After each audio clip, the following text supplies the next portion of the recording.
America's pipelines are under attack, not from foreign enemies, but from weak leadership in Washington.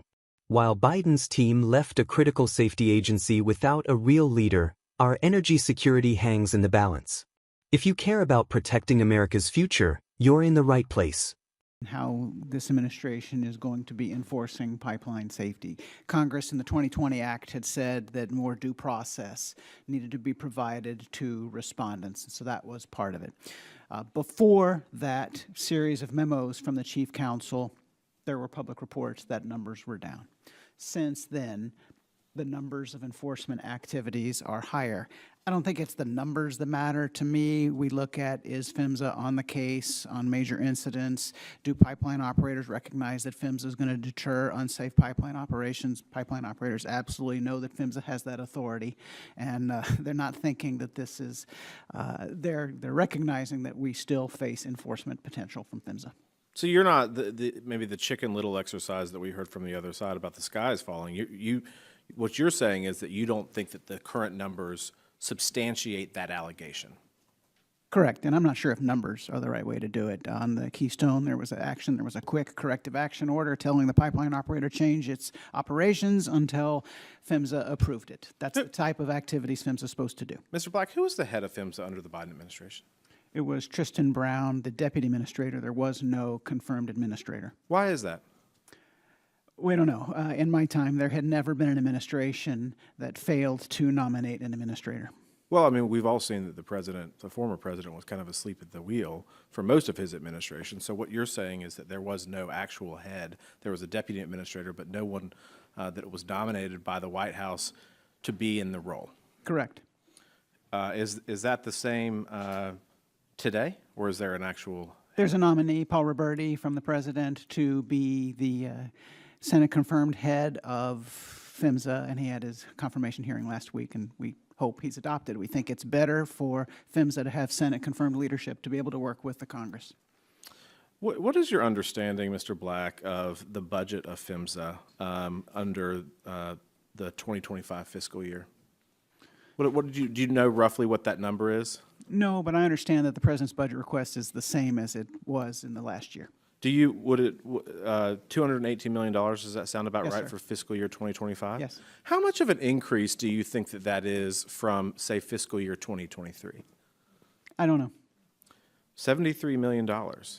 Right. So you've seen a dramatic, so when we talk about scaling back funding or saving the taxpayers money, this isn't a scenario where their budget has been flat for years and they're receiving a cut. In fact, they received a 50% increase just 2 years prior to that. So again, when we're talking about funding, I think it's important to understand the context of that funding and where these funding mechanisms came from. Do you agree?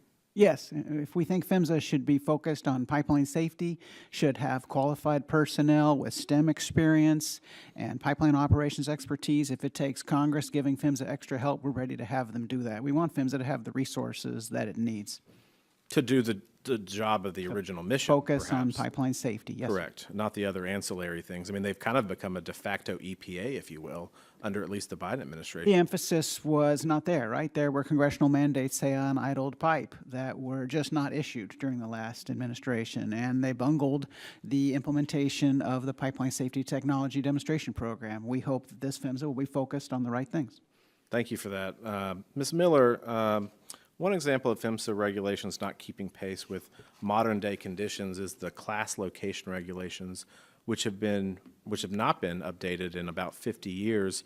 Do you agree that population changes around pipelines necessitate changes to existing laws?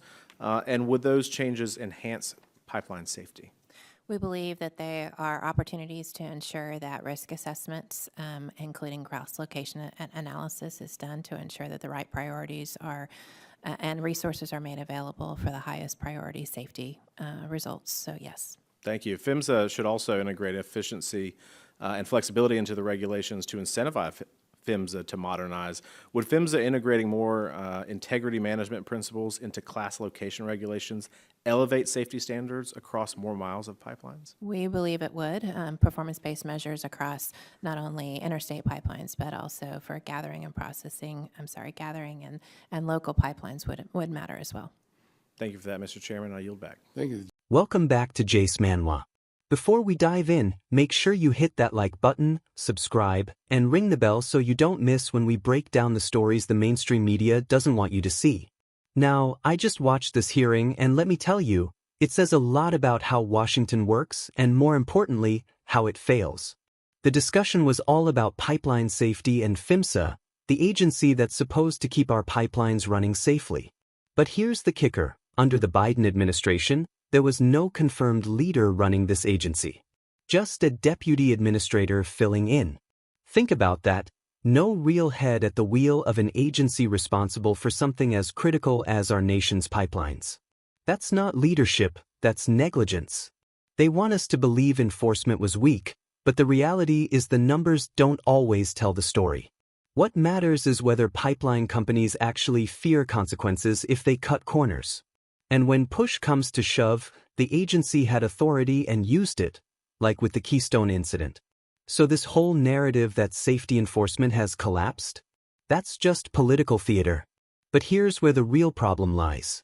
Instead of staying laser-focused on their mission, pipeline safety, PHMSA under Biden drifted off into becoming a mini EPA, chasing side agendas and bungling core safety programs. This isn't about keeping Americans safe, it's about pushing more bureaucracy. Meanwhile, Congress had to step in to remind them of their actual job. And then there's the budget. We're told government agencies are starved for money, but the truth is PHMSA's budget for 2025 is about $218 million, up $73 million from just 2 years ago. That's nearly a 50% increase. So don't let anyone tell you they're running on scraps. They're getting more money, but the question is, are they spending it to protect the American people or to pad the bureaucracy? Finally, one of the witnesses pointed out something every common-sense American already knows. Our pipeline regulations are outdated. Some haven't been updated in 50 years. Populations have grown, suburbs have expanded, and yet the safety rules haven't kept up.